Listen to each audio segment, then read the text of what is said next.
মেঘনা গোমতী সেতুর টোল আদায় চুক্তিতে অনিয়মের মাধ্যমে সরকারের ৩০৯ কোটি টাকার বেশি আর্থিক ক্ষতির অভিযোগে সাবেক প্রধানমন্ত্রী শেখ হাসিনা সহ ১৭ জনের বিরুদ্ধে মামলা করেছে দুর্নীতি দমন কমিশন।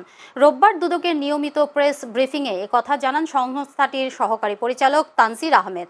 এজাহারে বলা হয়েছে ২০১৬ সালে পূর্বের টেন্ডার বাতিল করে তৎকালীন সরকার এককভাবে সিএনএস লিমিটেডকে কার্যাদেশ দেয়। প্রতিষ্ঠানটি টোল আদায়ের মাধ্যমে ৫ বছর অতিরিক্ত সার্ভিস চার্জ হিসেবে ৪৮৯ কোটি টাকার বিল গ্রহণ করে, যেখানে পরবর্তী সময়ে অন্য প্রতিষ্ঠান একই খাতে মাত্র ১১২ কোটি টাকা আদায় করে। ফলে আত্মসাতের পরিমাণ দাঁড়ায় প্রায় ৩০৯ কোটি টাকা। মামলায় শেখ হাসিনার পাশাপাশি ওবায়দুল কাদের, আমির হোসেন আমু, তোফায়েল আহমেদ, আনিসুল হক, খন্দকার মোশাররফ হোসেন, এম.এ. মান্নান সহ ১৭ জনকে আসামি করা হয়েছে।